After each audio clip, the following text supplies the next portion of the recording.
The mission of Heritage Christian University is simple. They aim to advance the churches of Christ by equipping servants through undergraduate and graduate programs. Heritage Christian University produces effective communicators of the gospel, focusing on evangelism and a commitment to Scripture. Heritage Christian University is accredited by the Association for Biblical Higher Education and offers the following degrees: Associate of Arts in Biblical Studies, Bachelor of Arts in Biblical Studies, Master of Arts, Master of Ministry, and Master of Divinity. Since 1968, Heritage Christian University, formerly International Bible College, has offered affordable degrees in biblical studies, allowing graduates to thrive in their ministries without the burden of loan debt after graduation. For more information about Heritage Christian University, visit www.hcu.edu. That's 3 W's and a dot, hcu.edu. Heritage Christian University is a sponsor of Keeping Up with Jones, the Lonnie Jones podcast adventure.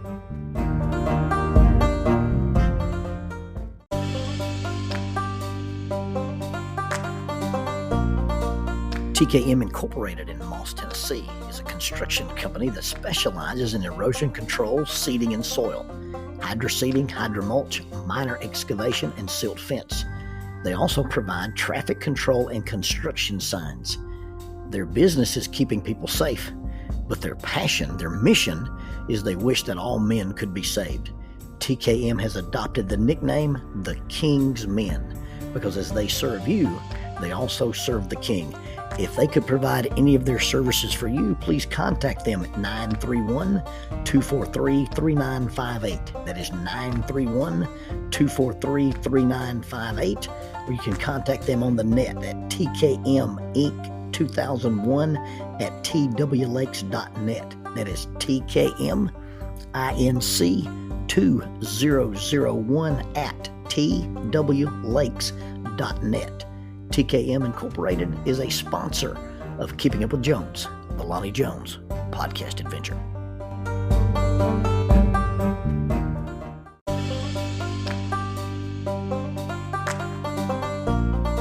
SJ&L General Contractor specializes in asphalt, demolition, concrete finishing, and heavy hauling. This family-owned business is licensed in Alabama and Tennessee. You can contact them for any of your construction needs. 931-433-4660. That is 931-433-4660 or 3 W's and a dot, sjnl.com, www.sjnl.com.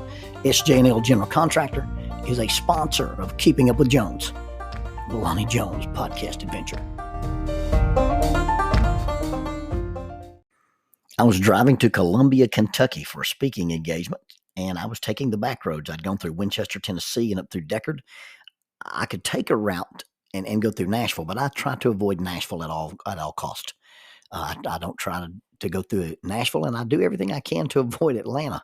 I don't have a set speaking fee for churches now. I have some set rates when I do consulting stuff for corporations and universities and things, but I don't have a set speaking fee for churches. This young man called me out of South Carolina and asked me to come speak at an event that he had, and he was asking me about prices, and I said, churches are so kind, and they've always been kind to let me come and speak that I just, I don't care.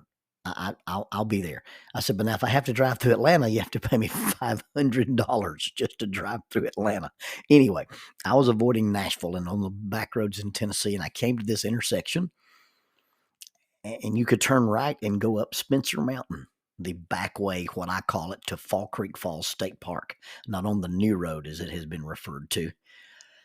And I sat there for a long time at this little intersection and almost turned right and drove up that road. You see, I've taken that road many, many, many times. We used to take the junior high students over to Cumberland Caverns and spend the night, and then the next day we would get up and drive up the mountain to Fall Creek Falls. And we would let the kids clean up in the state park showers, and then we would hike and we would rappel and we would climb. I've been to Fall Creek Falls for lots of retreats. We even did summer camp there one year at their rustic cabins. And so I've, over the course of my youth ministry, have been up Spencer Mountain in a church van many, many, many times. And somewhere in my early 30s, maybe even in my late 20s, we were driving up that windy hill into Spencer. And I said, I'm going to run this hill when I'm 40 just to prove that I can. Well, as 40 started creeping up on me, I started being reminded, hey, are you really going to run that hill when you're 40? And so I added to my already routine of running. I was trying to run some with the SWAT guys on their training nights, and I got kind of serious about my running. I bought a treadmill and ran on it, and then I would have a regular routine. I started training on hills. I've run up Kill Mountain. I ran up Stone Mountain. I would go out of my way to find a good hill just to kind of train on. And sure enough, on the week that I turned 40, I went and ran up Spencer Mountain. I had cut out a piece of paper with my spider logo on it. This was before the days when you could just buy stickers on the internet. And I put a clear piece of cellophane tape over my spider and stuck it on the sign at the top of Spencer Mountain. Now, maybe I've just confessed to vandalism, and they've always wondered where that spider came from. But I did. I went over there. Actually, I didn't do it on my birthday. I had gotten dressed to go running. Jackie was in the car with me, and we'd driven, and we were going to go into the only way I knew to go to Fall Creek Falls, and that was to go up through Hazel Green and cut across. And as we got out on the highway at Countess Road, my SWAT pager went off. And I looked at it. It was a digital pager, and there was a message there that there was a barricaded suspect. And the address was right there beside Countess Road. I looked south, and I could see the guys in their black cars getting out and putting their stuff on. Jackie drove me over there. I got out of the car in my running gear, and she went shopping. And on my 40th birthday, on the actual 40th birthday, I borrowed some fatigues and a jacket from Tommy Mayo. He had some Gore-Tex stuff, and I spent my 40th birthday with the SWAT team, having closed down North Memorial Parkway, where they worked with this barricaded suspect in this house. Well, on Friday of that week, I drove back over to Spencer, Tennessee, and parked at the top of the mountain beneath that little water tower there and started walking down the hill. And as I walked down the hill, the guy picked me up. He said, "Where are you going?" So I'm going to the bottom of the hill. So I got in the car with him, and we began to talk as we went down this little windy road, and found out his mother was in the hospital, and I had a prayer with him there in the car. And finally he said, "Well, now you're going to the bottom of the hill, and what are you going to do when you get down there?" I said, "Well, I'm going to turn around and run back up it." And he slammed the brakes on his car, and he looked at me and said, "Well, by golly, you better." And he dropped me off at the bottom of the hill back out there where they stacked the round hay bales. And I trotted up the hill and completed this little task. And I had a respectable time. Well, as I approached 50, Chris Luzak started talking about the whole team doing the Go Ruck Challenge. And it's where you take a backpack, you put 6 bricks in it. I don't know how much it's supposed to weigh total. I think it's, I don't know what, maybe 40 pounds by the time you add all your gear. And we were going to do a 10-hour obstacle course with this company called the Go Ruck. A rucksack is a military term for a backpack. And so we started training for that. And I've still got my backpack, and it still has bricks in it. And once we started talking about that, I didn't run a single run without my backpack. I carried my backpack to Dexter, Missouri, the first time that I spoke at their youth rally up in Dexter. And I remember getting out and running in the snow in Dexter, Missouri with my backpack full of bricks.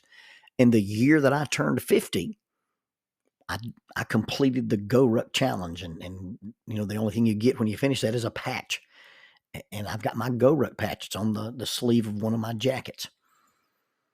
Well, I'm toddling along and trying to stay in shape and doing some things. And I had put in my phone on my birthday, pass SWAT Team PT test at 60. Well, if you've been keeping up with Jones very long, you know that between age 45 and age 60, I've been in the hospital lots of times. I've had lots of surgeries. They've done my knee, they've done my shoulder, they've done my back, they've done my tricep. They've reworked the stuff they did in my abdomen. I've had lots of adventures in the hospital, but I got out of the hospital this year, and I started working out again. I started trying to train a little bit, started doing some Brazilian Jiu-Jitsu again, started a running program. 18 weeks into a running program. And this little thing that I'm doing, I don't always trust it. My goal was to get my time down so that I could run 3 miles in 30 minutes or 3.2 miles in 32 minutes, a 10-minute pace. Well, this little thing on my phone keeps turning in times, and I'm turning in some 9-minute paces. I've even got a couple of runs that look like they're sub nines. I've got like an 8:30 and an 8:40 pace, which is unheard of for me. Now, it's not unheard of for anybody else. It's not a competition pace, but I'm running fast enough that I think, passing that PT test at age 60 it could be a possibility. Now, I didn't get to take it on my birthday. My birthday's March 10th. By the way, the same day as Chuck Norris's birthday. Coincidence? I think not. But I didn't get to. I wasn't able to run on my birthday on March the 10th. I had been recovering quite a bit and was still on injured reserve. But after that, after they turned me loose, I started working out some and started running this little program and doing these interval trainings. And so here I am. It's time to run the PT test. I'd gotten a text. Dave sent out the text and said, "Hey, Wednesday morning we meet at 6 o'clock. We're going to do the PT test, and then we're going to do some scenarios with the cadets." And so on September 27th, I got up and put on my running shoes and put on a pair of running shorts and put on a SWAT Team T-shirt. And I start out my driveway in the pre-dawn light to drive across town and get ready to take this test. I'm listening to a radio program, and the guys on the radio program talk about things they don't like, and they don't like the national this or national that day. And they brought up, well, today is National No Excuse Day. So I'm going to try to pass the SWAT Team PT test on National No Excuse Day. Now, I haven't taken this test with the team since I was 48. I've either been out of town or been injured or been in the hospital, but I haven't been able to be with the team when they take the test and haven't been in the shape to take it. Well, this year on National No Excuse Day, I have no excuse for not taking the test. Now, I've taken it twice in my backyard. I built my own course in the backyard and I ran it. The first time I ran it in my own backyard, my phone overheated and it didn't keep my time. I didn't know what my time was. And then the second time I ran it, the first time they introduced us to this modified test, it's a new version of a test. We used to take a different test, but this new version of the test, we ran it in our body armor. Well, that was before we had plates in our body armor, and I'm not smart enough to know the difference. And so I ran it in my backyard with full plates. One of the guys told me later, said, "No, we don't put the plates in it. We just wear the soft part of the carrier. We don't wear those big ceramic plates." I got on the scales and realized that I walk around at 178 right now, and I weighed 201 wearing that vest when I ran it at home. Well, I've got the proper vest. I've got the proper stuff. And so I run this test. Now, what you basically do is you run 39 laps around the perimeter of a basketball court. It's not actually a basketball court. We just mark the course out. And every 6 laps or so, you have to perform a task. You have to run 2 laps carrying a battering ram. You have to run 6 laps and go over a wall. You have to low crawl 30 yards. So I'm running this thing, and I'm thinking if I can do better than a 9-minute pace, I'll pass this test. And so here I go, running across this thing, and at lap number 26, you have to interrupt your pace yet again and drag a dummy. And I want to say the thing weighs 120, maybe 140 pounds. And so I drag this 140-pound dummy 60 yards, and when I finish, my quads are just burning. My quadriceps are just on fire. And so in order to recover, I walked 1 lap. And then I kept running.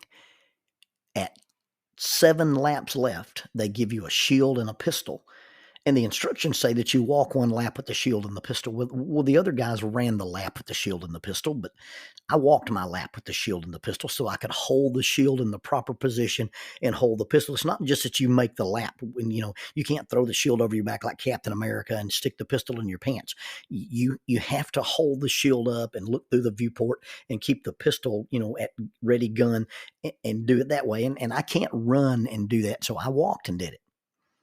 Well, end up I finished the test, and the cutoff for the test is 23 minutes. And I finished the test in 24 minutes and some change.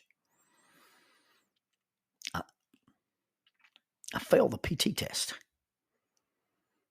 And I failed the PT test on National No Excuses Day. Now, If I had my 2 laps back, the 2 laps that I had walked, boy, they've been close. But it's no excuses. So before I turn 61, I'll just run the thing again. Now, I may run the thing in my yard. I may ask one of the guys to go with me to the course and do it, but I'm going to run the thing again. You see, when you pass a test, it feels really, really good. When you fail at something, when you don't live up to your expectations, there's a reasonable amount of disappointment that goes with it. I wrote Brendan McGathern, the guy that teaches Brazilian Jiu-Jitsu to me, and I told him that I had been going to the 6 a.m. class on Wednesdays and training with a girl named Kaya. She runs the class, and it's basically an hour of live drilling. So I've been getting up at 5 on Wednesdays and driving over there and doing an hour of live drilling and then coming back and training with the SWAT guys. And I told Brandon, I said, my body can't take it. At 60 years old, I can't train for an hour and a half and then go train all day with SWAT. And I said, I hate to admit it, but I admitted it. And once I admitted it, nobody died and people still love me. And Brandon's response was, it's funny that the things that we love about ourselves, nobody cares about. They just love us. Well, on No Excuse Day, National No Excuse Day, I failed the PT test. Now I've got 2 choices. I can just live with that. I can just accept it. I can say, you know what? I tried it. I'm the oldest guy to ever take the test. I'm the second oldest guy to ever pass it. And I'm just going to live with it. I could say, oh, well, I tried and it's just not working. Or I could train a little harder. I could train differently. I could run on some of my practice runs wearing a heavier vest. When I do marriage seminars, we talk about the marriage go-round. I learned this from my friend Tim Orbison. In the marriage go-round, you start out with romance. And romance is when you're all Twitter-pated and everything is beautiful and kind and wonderful and great. And in the romance stage, you see things through different colored glasses. In fact, you see things with a skewed perspective. But eventually, romance turns into reality. And when romance turns into reality, that's when some of the things that you thought were charming and wonderful are the source of irritation. When you're in the romance stage, oh, they're so spontaneous. When you're in the reality stage, they're not organized. A young lady might describe in the romance stage, I'm dating a foreign national who's unencumbered by the stresses of a capitalistic society.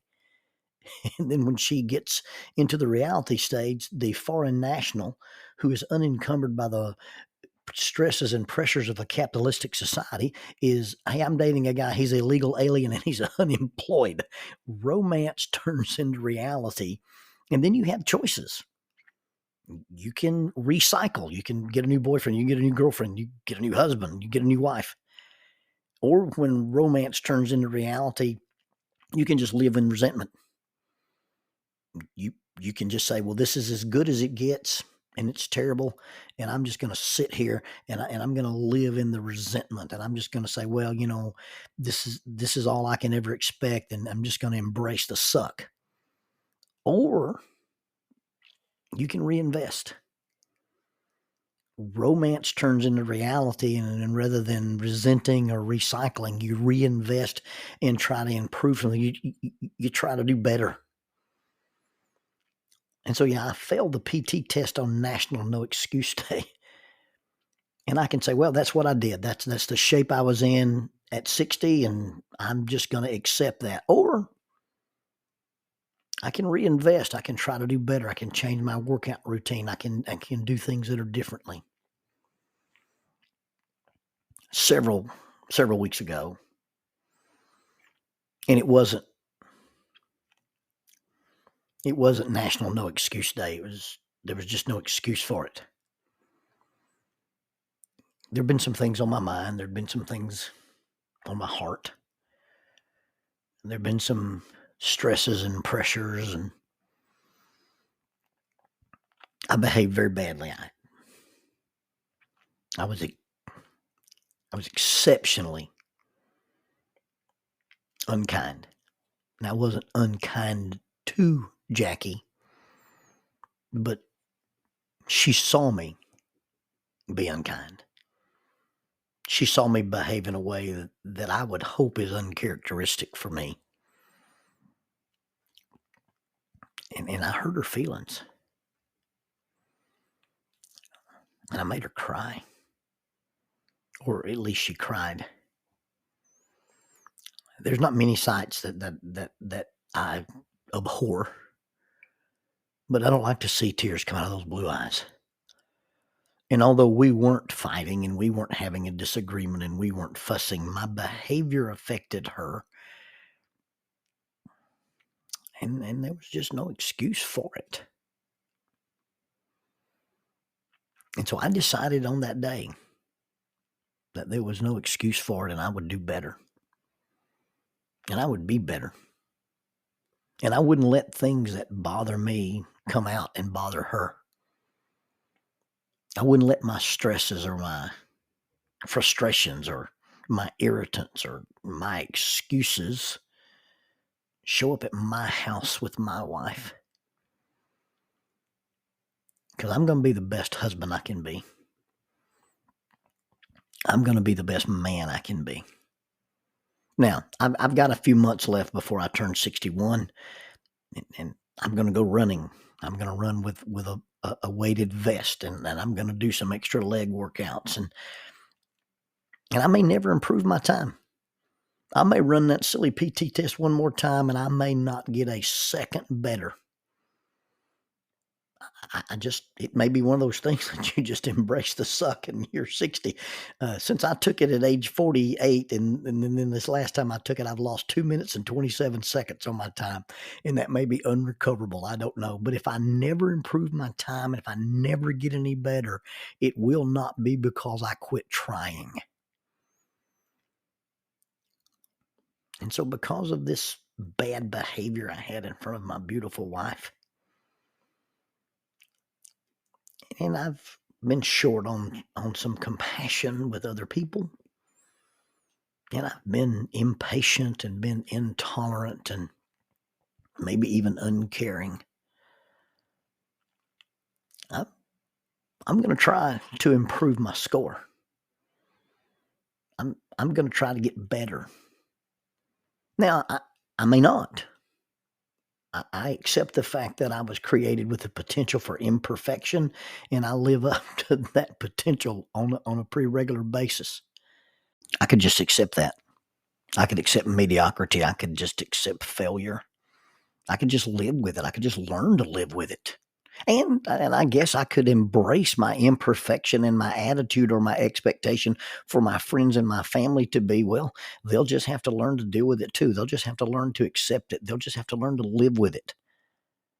Well, there is no excuse for expecting those that I love and those that I care about to just get used to it, especially if there's something within my power that I can modify or improve or renovate or change.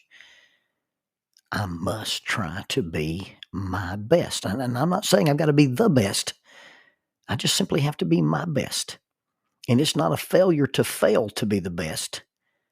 It's a failure if I quit trying to get better. But if I never become the ideal or never become the perfect, never become that friend or that father or that neighbor or that husband or that man or that Christian, if I never become that version that I want to be, it will not be because I quit trying.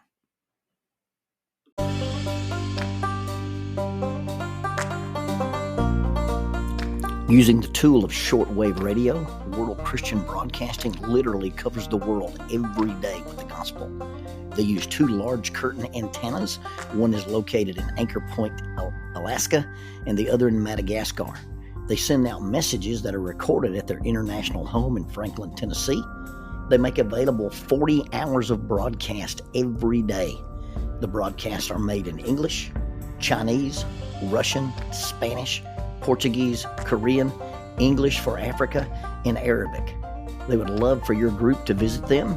You can bring your ladies group, your youth group, or your men's group. Just give them a call. That's 615-371-8707, 615-371-8707, or you can go to 3 W's and a dot, worldchristian.org, find the Donate Here button, and make a financial contribution to support this work that literally covers the world every day with the gospel. World Christian Broadcasting, in cooperation with Keeping Up with Jones, the Lonnie Jones podcast adventure.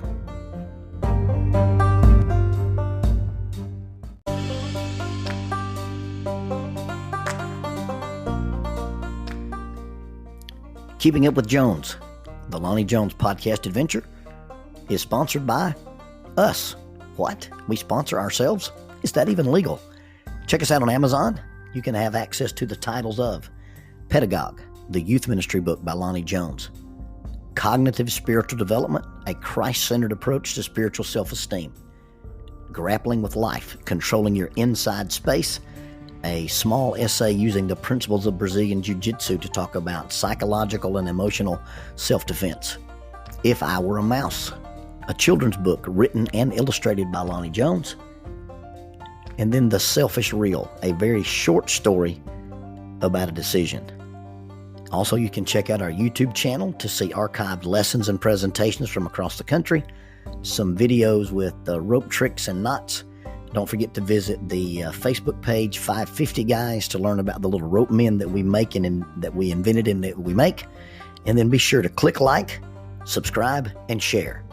This is Keeping Up with Jones, the Lonnie Jones podcast adventure.